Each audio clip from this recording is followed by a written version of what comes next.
बदी अमावस्या। गुरु नाम गुरु आचार्य भगवान ज्ञान सागर महाराज जी का समाधि दिवस।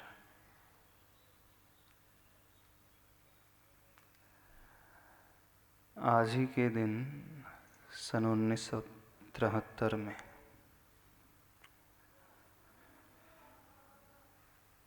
आचार्य ज्ञान सागर महाराज जी की संलेखना पूर्वक समाधि पूर्वक जो मरण हुआ था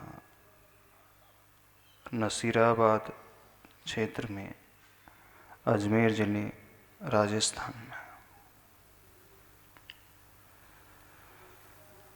लगभग 6 माह से जिन्होंने समाधि का संकल्प लिया था,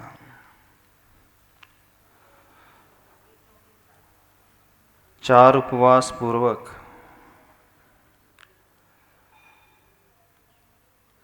इंग्लिश तारीख के अनुसार, कैलेंडर के अनुसार 1 जून 1973 तिथि के अनुसार ज्येष्ठ कृष्ण अमावस्या, दोपहर को लगभग, दोपहर नहीं, प्रातःकाल लगभग 10:40 पर आचार्य नहीं कहेंगे, मुनि ज्ञान सागर महाराज जी की समाधि हुई।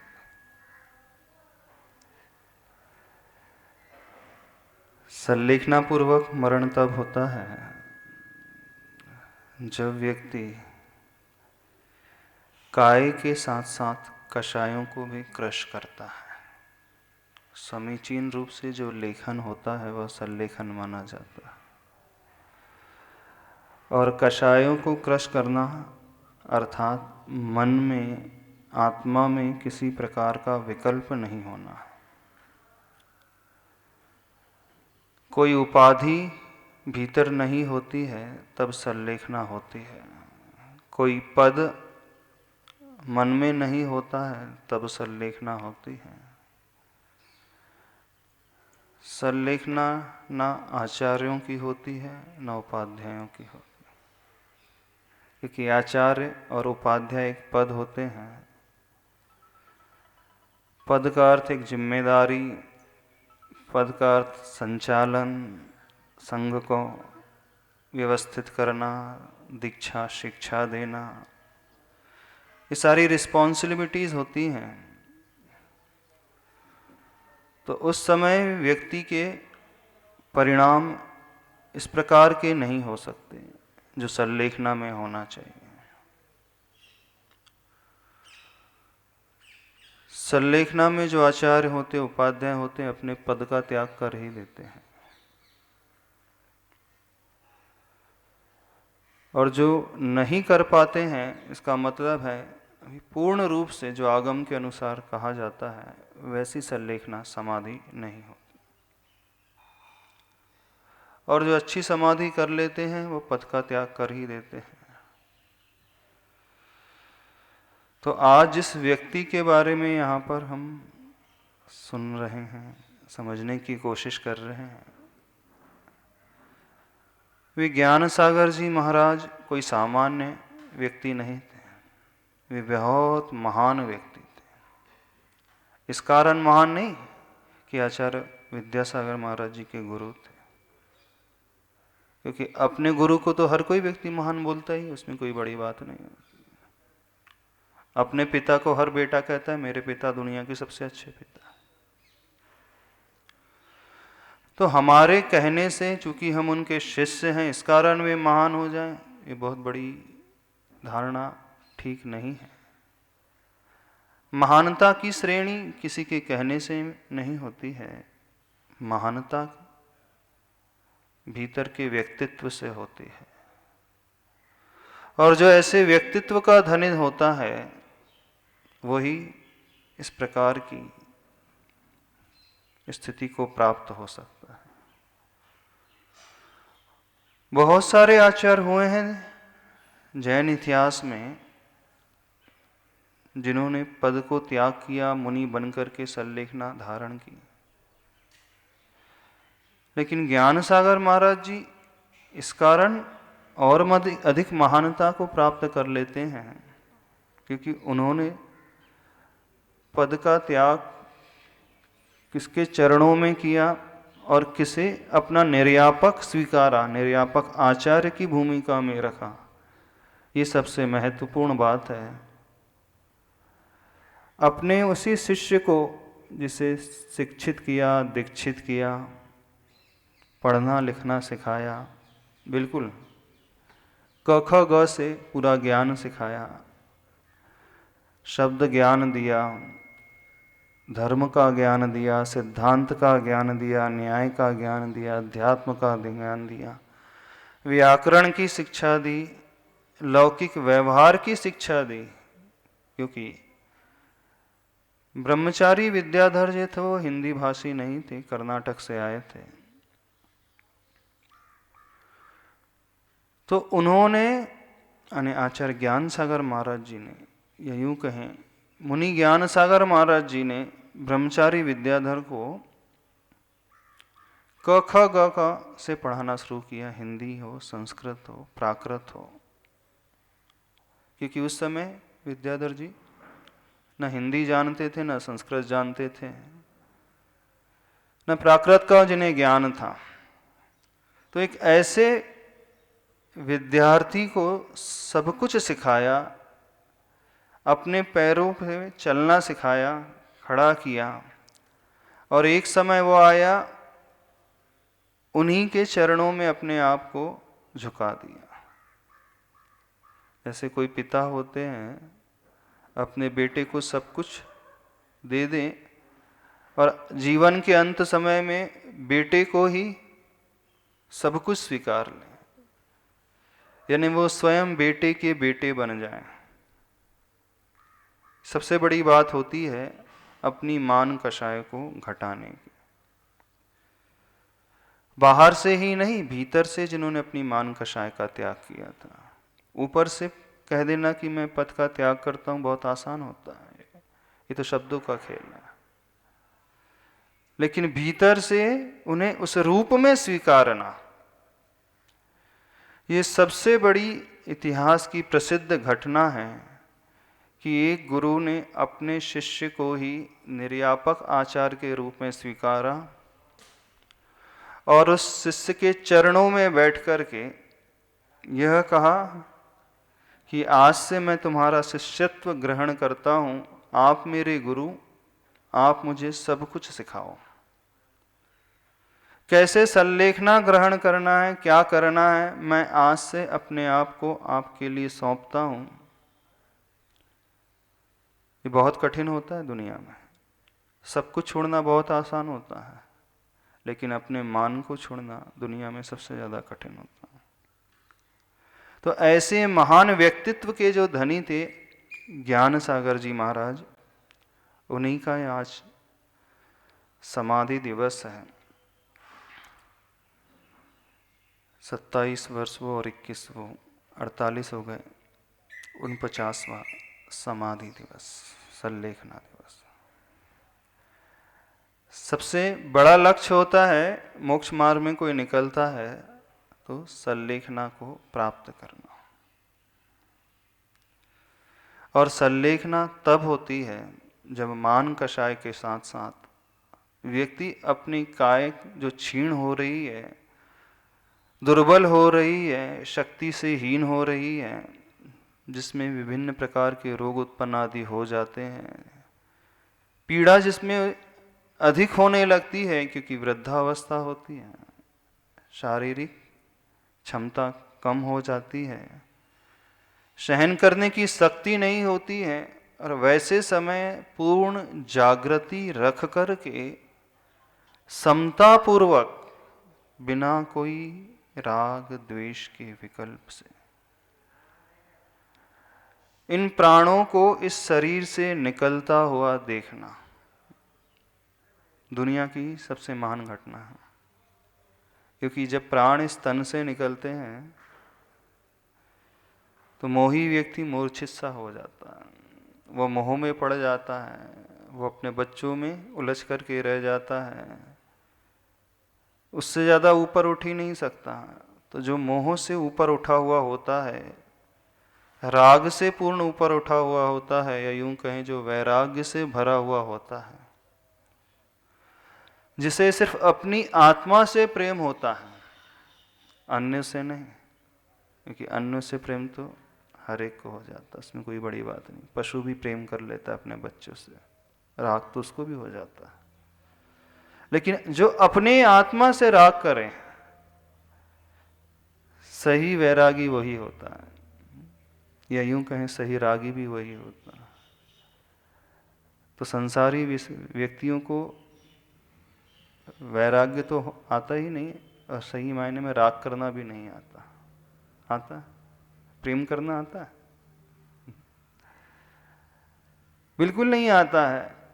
हर संसारी व्यक्ति अपने को छोड़ करके दूसरों से राग करता है, और दूसरों से की भी क्या राग करेगा? आत्मा से तो राग करता नहीं उसकी, हाँ, उसके शरीर से अवश्य राग कर लेता है, उसके मोह में फंस जाता है, उसी की कल्पना करता है, पुत्र की कल्पना में, पुत्री की कल्पना में, उसी के मोह में, उसी के राग में वो डूबा रहता है। लेकिन जो व्यक्ति अपनी आत्मा से राग कर सकता है पूर्ण रूप से, वही सही वैरागी हो सकता है। और जो ऐसा वैरागी होता है तो वह शरीर को भी नहीं चाहेगा, यानी शरीर के राग को से ऊपर उठा हुआ रहेगा। जब इतनी निष्ठुरता भीतर होती है तब संलेखना होती है, अदरवाइज संलेखना होती ही नहीं। तो ये निष्ठुरता कैसे आती है? कष्ट सहिष्णु होना पड़ता है, और उस कष्ट सहिष्णु पने को पाने के लिए एक साधना की आवश्यकता होती है, और वह साधना की होती है भेद विज्ञान की साधना, वैराग्य की साधना, जिसका भेद विज्ञान बहुत मजबूत होता है। वही व्यक्ति आत्मज्ञानी माना जाता है, और वही व्यक्ति समीचीन संलेखना कर सकता है। बाकी संलेखना कर ही नहीं सकते, क्योंकि संलेखना में समस्त राग को छोड़ना पड़ता है, समस्त मोह को छोड़ना पड़ता है। उस मान को छोड़ना, वो मान तो द्वेष की श्रेणी में आ गया, और जो लोभ है अथवा माया है वो राग की श्रेणी में आ जाती है। तो अधिकांश व्यक्ति तो अहम से भरे हुए रहते हैं, इस कारण अपने मान को भी छोड़ नहीं पाते हैं। और कुछ व्यक्ति होते हैं जिन्हें मान नहीं होता है तो अपने लोभ को नहीं छोड़ पाते हैं। कौन सा लोभ है? एक लोभ होता है शिष्यों का लोभ, एक लोभ होता है जैसे पिता को होता है पुत्रों का लोभ, बच्चों का लोभ। एक लोभ होता है जड़ वस्तु से, धन धान्य से, रुपया पैसा से, मकान से, प्रॉपर्टी से। तो जो संलेखना में है उसमें समस्त प्रकार के राग यानी लोभ को छोड़ना। और वह लोभ अभी तो पर का है, लेकिन एक लोभ और भी होता है जो अपने शरीर का होता है, और शरीर से राग को तोड़ना और भी कठिन होता है। क्योंकि व्यक्ति जो है अन्य लोगों से राग कथनचित छोड़ सकता है, लेकिन अपने शरीर से बहुत कठिन होता है। क्योंकि 24 घंटा वह जीवन भर के जो संस्कार है ना, जब से वो जन्म लेता है, इस पर्याय में आता है माँ के गर्भ से निकल करके, शुरू से ही इस शरीर में ऐक्य बुद्धि रहती है उसकी, इस शरीर को ही सब कुछ मान करके चलता है, क्योंकि आत्मा इस शरीर से मिली हुई है। हम सिर्फ कहते हैं अथवा सुनते हैं कि आत्मा अलग है, शरीर अलग है, लेकिन विश्वास गिने चुने लोगों को है, श्रद्धा गिने चुने लोगों को है। शब्दों में तो बहुत आसान है कहना, नहीं आसान। आत्मा अलग है ना, शरीर अलग है, नहीं है। आत्मा भिन्न है, शरीर भिन्न है, फिर शरीर में कुछ हो जाए तो मन खेद खिन्न है, हो जाता है ना। क्यों? शरीर भिन्न, आत्मा भिन्न, ऐसी होता है, सब बोलते हैं। लेकिन थोड़ा सा कुछ हो जाए प्रतिकूल थोड़ी सी प्रतिकूलता शरीर में होने लगे तो फिर देखो खेद खिन्न हो जाता है। यदि हम खेद खिन्न हो रहे हैं, विकल्प उठ रहा है, इसका मतलब है हमारी श्रद्धा की कमी। इसका मतलब है जो हमने पढ़ा है, जो सुना है अथवा जो बोला है वो सिर्फ शब्दों में है, अथवा इन आंखों में, अथवा इन बुद्धि में है, और कहीं पे नहीं। तो शरीर भिन्न, आत्मा भिन्न, बुद्धि का विषय बनाना, आंखों का विषय बनाना, कानों का विषय बनाना अथवा शब्दों का विषय बनाना बहुत आसान होता है। 4 पंक्तियां पढ़ करके, 4 बातों को सुन करके कोई भी आसानी से बोल देता है। पाठशाला का बच्चा है, पाठशाला जाता है, वो भी कह लेता है शरीर अलग है, आत्मा अलग है ना। शरीर खाता है, आत्मा नहीं खाती है। आत्मा तो हमेशा निर्विकल्प रहती है, आत्मा को कुछ नहीं होता है। छोटा सा बच्चा से जैसा सिखा दिया जाए वैसा बोल लेता है। लेकिन जहाँ संलेखना की बात आती है वहाँ दृढ़ आस्था चाहिए। दृढ़ आस्था से मतलब हमारे शरीर को कोई काट करके अलग भी कर दे तलवार से, अथवा वैसे उपसर्ग हो जाए गज कुमार मुनि महाराज जैसे, सिर्फ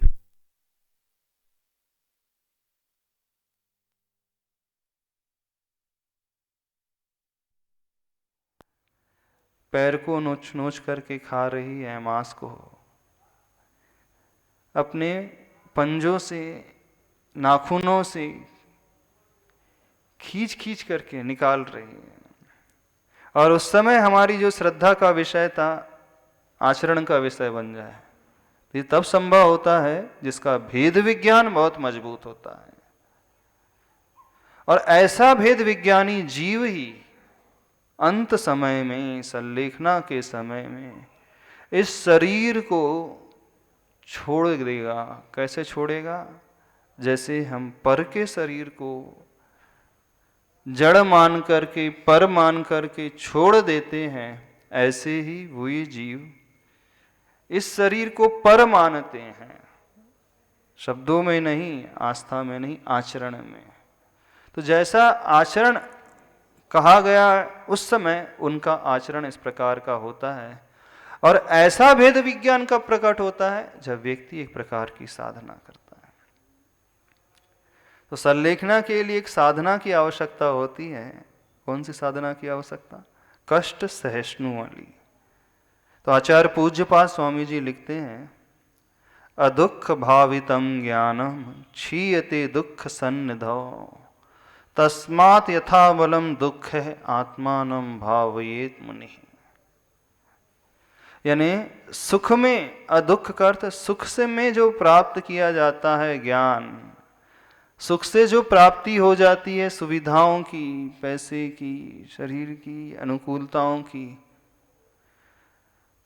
वह थोड़ा सा दुख आने पर चला जाता है, नष्ट हो जाता है। यानी जो भी इजीली भी हमें प्राप्त हो जाता है, थोड़ी सी प्रतिकूलता होने में नष्ट हो जाएगा।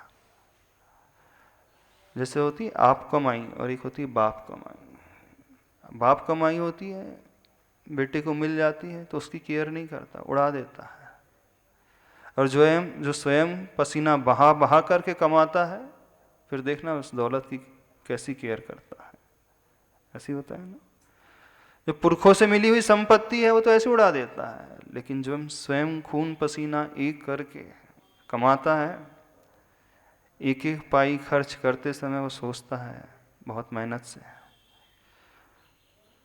तो कभी भी व्यर्थ नहीं जाने देगा। ठीक ऐसी ही साधना है।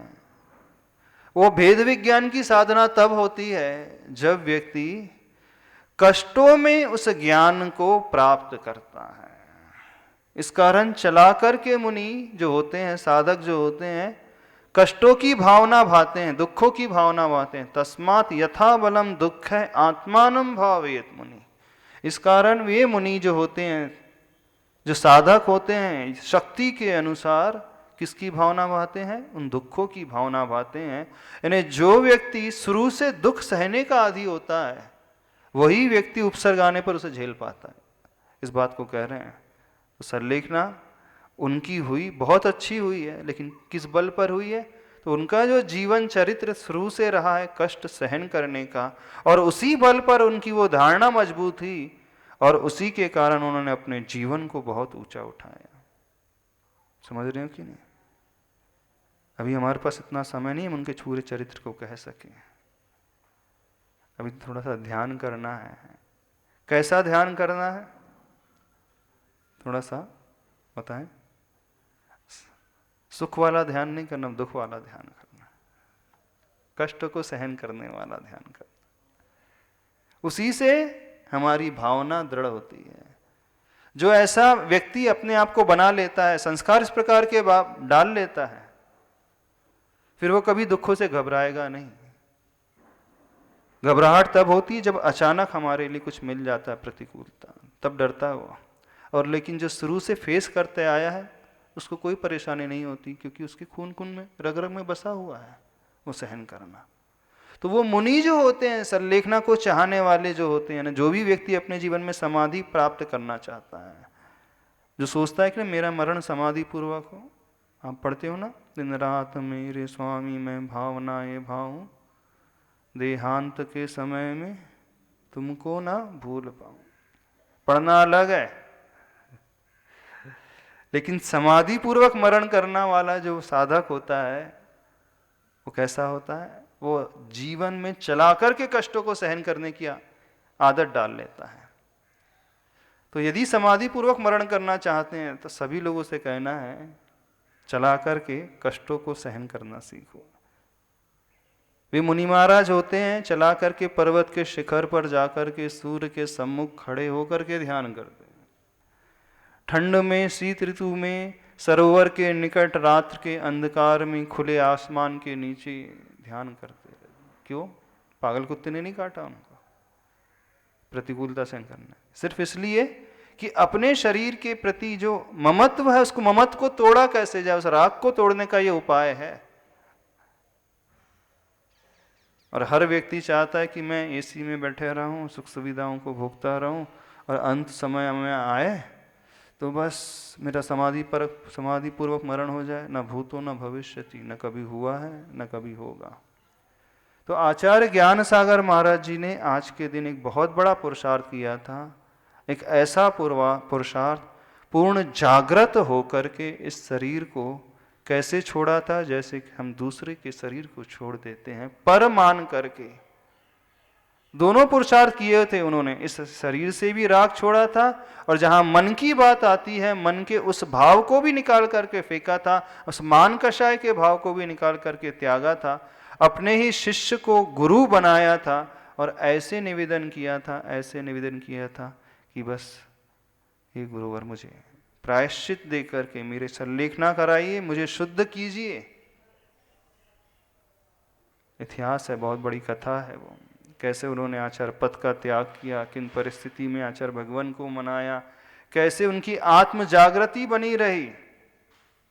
तब कहीं कुछ जाकर के कल्याण होता है, कहने से कल्याण नहीं होता है।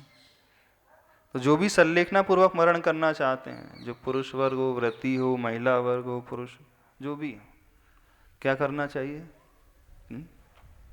पढ़ना तो है बहुत अच्छे से, दिन रात मेरे स्वामी मैं भावना ये भाऊं। अब थोड़ा सा पढ़ना दूसरा शुरू कर दो। अदुख भावितम ज्ञानम क्षीयते दुख सन्निधे। हे प्रभु, मैं जीवन में सुख को नहीं चाहता हूं, मैं जीवन में कष्टों को चाहता हूं। कह सकते हो भगवान के आगे, मेरे जीवन में खूब कष्ट आए, मेरे शरीर में खूब प्रतिकूलता उत्पन्न हो। बोले क्यों? चला करके जब मैं प्रतिकूलता को सहन करूंगा तो मेरा वो राग जो शरीर से है जुड़ाव को लिए हुए, वो छूटेगा, टूटेगा। किसी में हिम्मत नहीं है कहने कि ये हिम्मत है कि मेरे प्राण जब निकले मैं आपका नाम लेते रहूं, लेकिन ये हिम्मत नहीं है चला करके हम कष्ट को सहन करें। जो उपवास किए जाते हैं, तपस्या की जाती है, किस लिए? सिर्फ इसीलिए, इस राग को तोड़ने के लिए, मोह को तोड़ने के लिए। तो उन आचार्य भगवान को स्मरण में लिख करें, उनका नाम लें, वे आचार परमेष्टि जो पंचाचार के धनी होते हैं, सम्यक दर्शन आचरण, ज्ञानाचार, चारित्राचार, तपाचार और वीर्याचार, वे आचार कहलाते हैं। ऐसे आचार के जो धनी होते हैं, यानी वीर्याचार, वीर्याचार वो होता है अपनी शक्ति को छिपाए बिना हर कार्य में जागृति बनाते हुए अंदर से लगे रहना और कष्ट को सहन करने की भावना भाना। भा सकते हैं ऐसी भावना, मुझे कष्ट सहन करना, कोई नहीं चाहता भाना। सब एसी में रहना चाहते, कूलर में रहना चाहते हैं, गर्मी में है तो ठंडी में की याचना करोगे, ठंड आएगी तो गर्मी हीटर की याचना करोगे, उससे कुछ नहीं होता। शक्ति के अनुसार सहन करने की आदत तो डालो, थोड़ा सा प्रतिकूलता को झेलने की आदत तो डालो, क्योंकि जब प्राण निकलेंगे ना अंत समय में, तब बहुत दर्द होता है, बहुत पीड़ा होती है। और समय बीमारी हो जाए, बीमारी तो होगी, सबको होगी, जैसे जैसे उम्र बढ़ेगी शरीर क्षीण होगा, कमजोर होगा, बीमारियों का अटैक होगा, रोग का अटैक होगा। ऐसा तो हो ही नहीं सकता कि हम पूर्ण स्वस्थ रहें और हमारे प्राण निकल जाए। न जाने कैसे कैसे भीषण रोग हो सकते हैं। आचार्य ज्ञान सागर महाराज जी को साइटिका का रोग था, पूरा ऊपर से लेकर कमर से लेकर पैर तक इतना दर्द बना रहता था। ऐसी पीड़ा को सहन करते हुए उनकी जागृति बनी रही। कौन सी जागृति? उपयोग की जागृति। जब उनसे पूछा गया शरीर में पीड़ा तो नहीं है, हाँ बोले योग में तो पीड़ा है, लेकिन उपयोग में तो पूर्ण समता बनी हुई है। योग अर्थात शरीर का जो आचरण है, मन वचन काय की क्रिया का नाम है। शरीर में भले ही पीड़ा है, लेकिन उपयोग में कोई पीड़ा नहीं। उपयोग में तो वो ही पंच परमेष्टि का नाम है, अरिहंत परमेष्टि का नाम है, बस। तो जो ऐसी दृढ़ धारणा भीतर से बनाता है, उसकी समाधि होती है। आप कैसे चाहते हो जीवन भर बढ़िया आनंद में रहें, खाते पीते रहें, सुविधाओं में रहें, बढ़िया फर्स्ट क्लास, और जब मरण काल आए उस समय सब कुछ बढ़िया हो जाए? कैसे पॉसिबल है? हो ही नहीं सकता। तो जो अच्छे से मरण करना चाहता है वो क्या करे? कष्टों को सहन करने का आदी हो जाए, थोड़ा सा चला करके प्यास को सहन करना, भूख को सहन करना। अब ऐसी गर्मी में, वो भी राजस्थान की गर्मी में, यहाँ तो गर्मी कम पड़ती है, और वहाँ की गर्मी रेगिस्तानी इलाका है जहाँ हवा चलती है तो लू और उसमें बालू के कण होते हैं। और उस समय 4 उपवास पूर्वक, निर्जल 4 उपवास, कंठ चिपक जाएगा, पूरा सूख जाएगा, खुलेगा नहीं मुख। उस समय क्या याद आएगा? एक दिन एकासन होता है गर्मी में, तो देखो क्या याद आता है? रात भर पानी पानी के सपने दिखते हैं, है ना? नहीं दिखते? हाँ, सो रहा है लेकिन बस पानी पानी पानी दिखते। एक एकासन में ये हालत हो जाती है, फिर संलेखना में क्या होगी? हाँ, पानी पानी के सपने दिखेंगे तो फिर पानी की मछली बनेगा, और क्या होगा वो जीव? बिल्कुल वहीं जाके पैदा हो गया था, अथवा मेंढक बन जाएगा, क्योंकि पानी में तो वही रहते हैं, मछली और मेंढक। तब कैसे, जब हमें समता आए तो कैसे संभव होगा? जब हम आदत डालें। हाँ, तो कौन सी आदत डालना है? अब गर्मी में उपवास करने की आदत डाल, निर्जल उपवास। हाँ, और वो नहीं कर सकते तो इतना तो कर सकते हो कि रात्रि के समय चारों ही प्रकार का आहार पानी का त्याग, अथवा गर्मी में एकासन। जब ऐसी आदत होती है तब मानना हमारा भेद विज्ञान मजबूत है। यहाँ शरीर को कष्ट देने की भावना नहीं है। कौन सी भावना है? उस शरीर के प्रति जो राग है, मोह, उसको तोड़ने की भावना है। दुनिया वाले कहते हैं शरीर को सताया जा रहा है, कष्ट दिया जा रहा है, इसमें कौन सा धर्म होता है? धर्म नहीं है ये सबसे बड़ा मोह को तोड़ने का उपाय है। लोगों के कहने में मत आ जाना, बोले उपवास करने से क्या होता है? उपवास करने से क्या होता है? हमारा जो मोह है ना अनादिकाल का, काय का किससे मोह है? शरीर और आत्मा की एक में एक पने का जो मोह है, शरीर को ही हम जो एक मान करके चल रहे हैं ना, सबसे बड़ा मोह यही है हर व्यक्ति का। तो इसको तोड़ने का उपाय जो है कष्ट सहन करना, इन्हें जो तपस्या बताइए, उपवास आदि की भावना बताइए, शरीर को सताने की भावना, पीड़ा देने की भावना, कष्ट देने की भावना नहीं है। आत्मा में जो बैठा हुआ मोह है उसको तोड़ने की भावना है बस। इस कारण उपवास की साधना बताई जाती है, इस कारण चला करके भूख प्यास सहन करने की भावना, चला करके शारीरिक कष्ट को झेलने की भावना। और रही बात मन की, तो मन के उस दुर्भाव को, अहम भाव को निकालने की भावना। समझ रहे हो कि नहीं समझ रहे हैं? सिर्फ प्रवचन नहीं देना है, बहुत समय हो जाएगा, आधा घंटा तो हो ही गया। चलो आसन लगाओ, 5 मुद्राओं से शुरुआत करते हैं। आचार परमेष्टि का ध्यान लगाएंगे। कौन से केंद्र में? विशुद्धि केंद्र में, कंठ में, पीले रंग से। आज एक स्वर्ण कमल की धारणा बनाना है। सोने का जैसे कमल होता है ना, 5 पंखुड़ी वाला, जैसे कैसे, ऐसे नहीं देखना, ऐसे ऐसे नहीं, खिला हुआ 5, जैसे 5 उंगलियां है ना, ऐसे ही इस कंठ में कमल का फूल खिल रहा है 5 उंगलियों की भांति। और एक एक उंगली में एक एक उनके पंचाचार हैं, दर्शनाचार, ज्ञानाचार, चारित्राचार, तपाचार, वीर्याचार। पीले रंग में, जिन लोगों को थायराइड की समस्या है ना, खासकर उनसे कह रहे हैं, आचार परमेष्टि का ध्यान किया करो इस विशुद्धि केंद्र में, कंठ में पीले रंग का चिंतन करते हुए। बहुत शक्ति पैदा होगी अंदर से, उस रोग से लड़ने में भी सहायता मिलेगी। और ध्यान से आत्मिक बल पैदा होगा, वो तो अलग, और कर्मों की निर्जरा होगी तो वो अलग। चलो 5 मुद्रा लगाओ, आसन आने।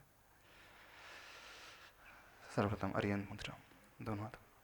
ओम अर्हम, सीधी करो, हाथ करो, करो। अर्हम नमः, ओम अर्हम नमः। रीढ़ की हड्डी सीधी रखते हुए, ओम अर्हम नमः, ओम अर्हम नमः, ओम अर्हम नमः, ओम अर्हम नमः, ओम अर्हम नमः। रिलैक्स, 5 मुद्रा।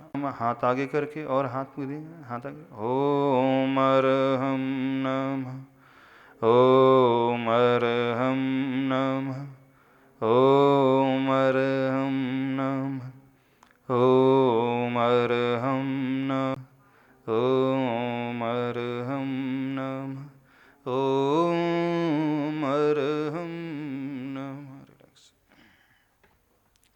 आसन में व्यवस्थित।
श्वास को भीतर लें।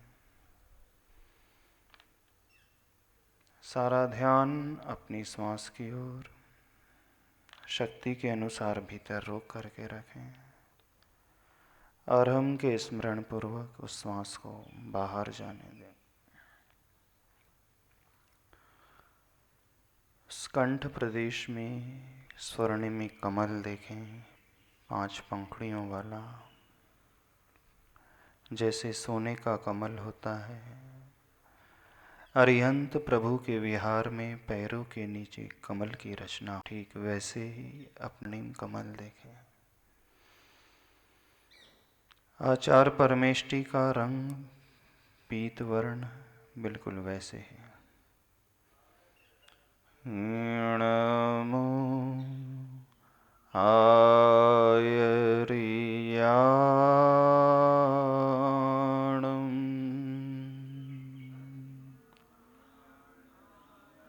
अंदर से इस ध्वनि को उत्पन्न करें। इस ध्वनि के उत्पन्न होते ही वो कमल पूर्ण खिल रहा है। जैसे सूर्य का उदय होता है, सरोवर में कमल खिल जाता है, ऐसे ही इस ज्ञान सूर्य के उदय से उस खिलते हुए कमल को अपने कंठ में देखें।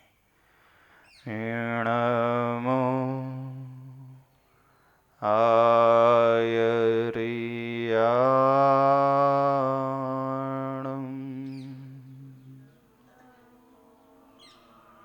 दृष्टि सिर्फ अपनी ओर, अपने कंठ की ओर रखें।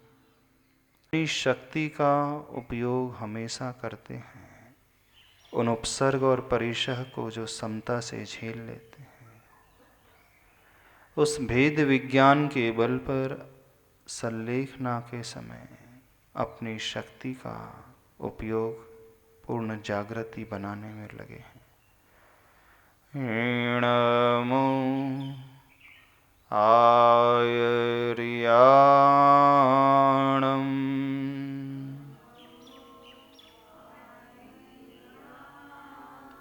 जीवन के अंत समय में शरीर की वेदना से ऊपर उठ कर के अपनी शक्ति का प्रयोग आत्म उपयोग में लाने में जो करते हैं, ऐसे आचार परमेष्टि जो वीर्याचार के धनी हैं। नमो आयरियाणं।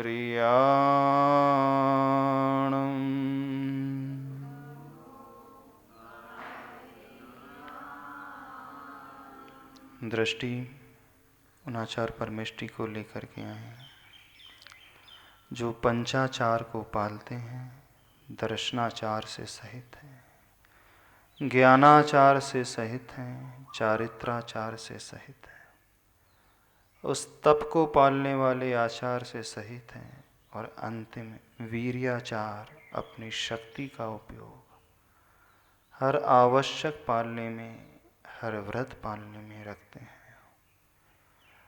उस भेद विज्ञान की भावना से सहित, उस कष्ट सहिष्णु की भावना से सहित मैं अपने वीर का प्रयोग, अपनी शक्ति का दुरुपयोग करता हूँ। वे आचार परमेष्टि अपनी शक्ति का सदुपयोग जीवन में करते हैं। ऐसी ही भावना मेरे भीतर उत्पन्न हो। नमो आयरियाणं।